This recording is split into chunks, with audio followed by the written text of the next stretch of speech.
Okay,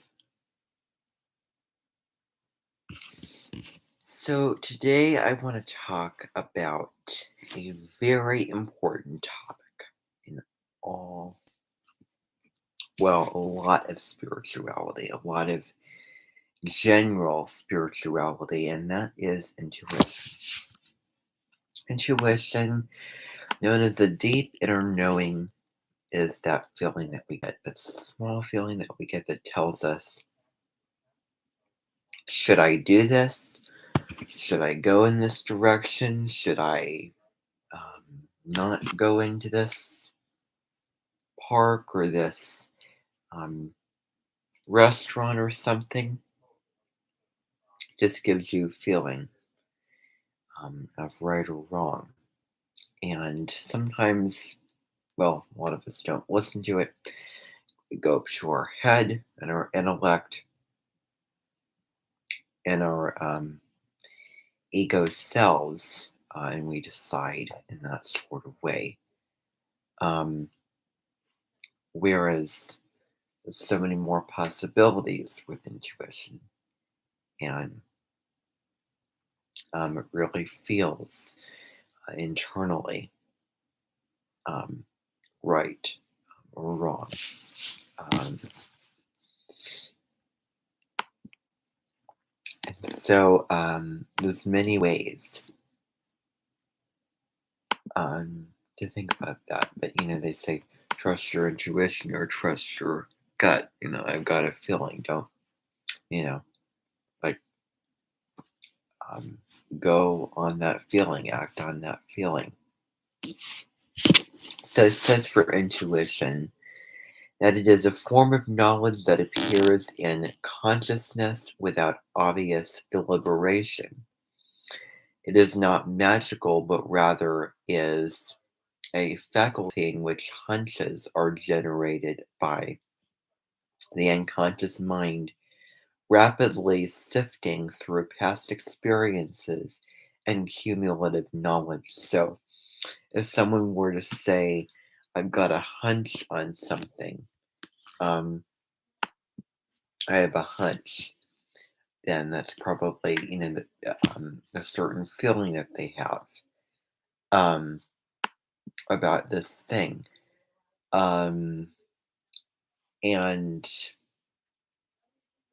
don't let others, get, you know, negatively guilt you or, get the better or have more power over you.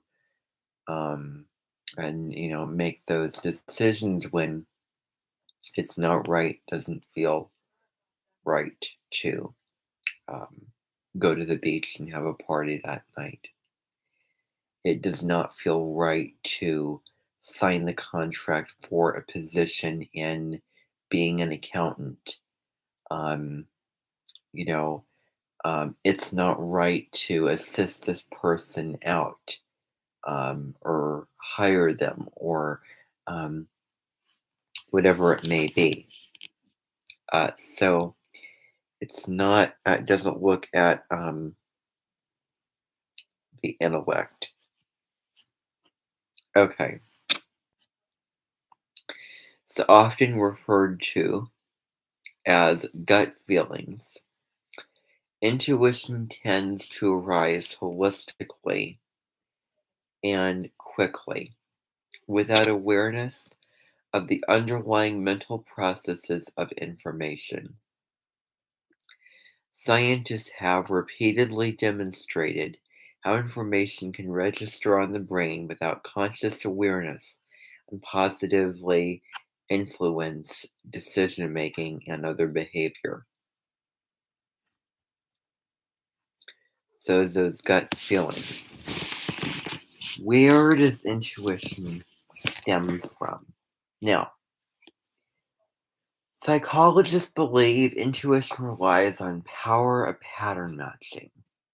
As the mind comes experience stored in long-term memory for similar situations and presents in the moment judgments based on them. The automatic information processing that underlies intuition can be seen in the everyday phenomenon known as highway hypnosis, which occurs when a driver travels for miles without a conscious thought about the activity of driving the car.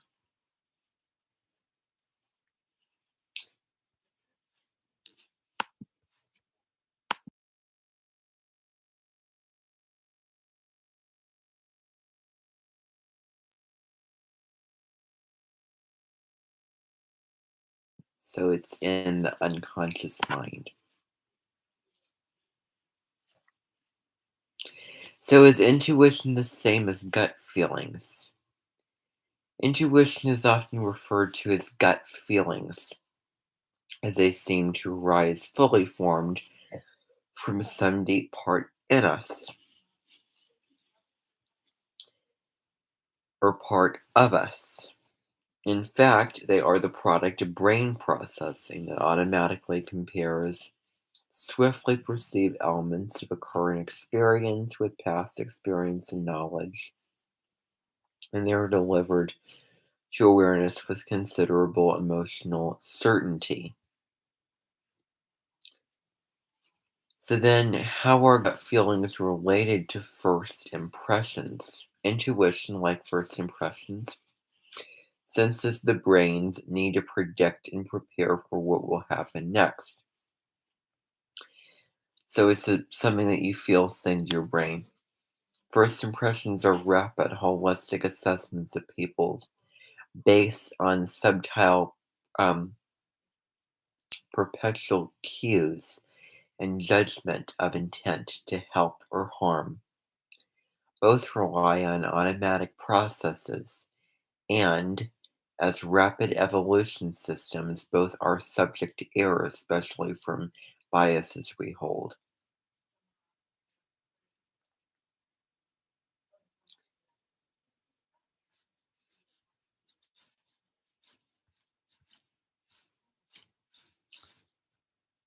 Um,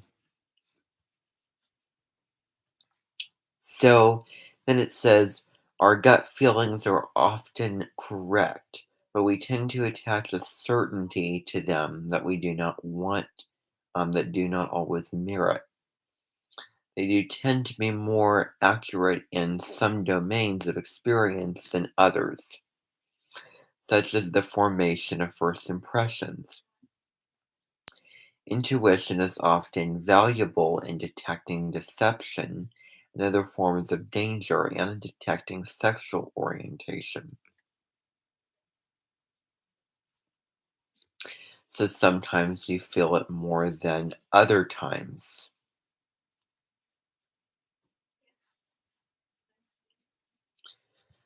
So then it says gut feelings do have their value to complex decision making.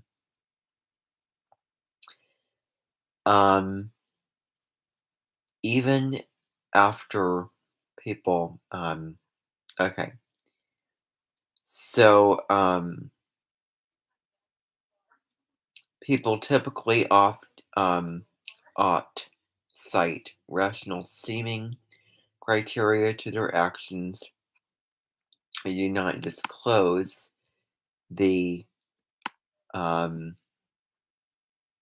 the subjective preferences of feelings that arise spontaneously. So you have a plan, you're following through it. Oh, I'm feeling like I want to change the plan. Nope. No. So is my intuition always right? Experts find that intuition, no matter how right it feels, is more reliable in some sense of activity than others. For example, it can help you generate new ideas or new figures of speech, but don't count on it for comprehending vocabulary. Where reflective thinking is better in this task or in judgmental job candidates. Many situations actually utilize a combination of intentional, reflective deliberation, automatic intuition. So I thought that I would read this article today about intuition.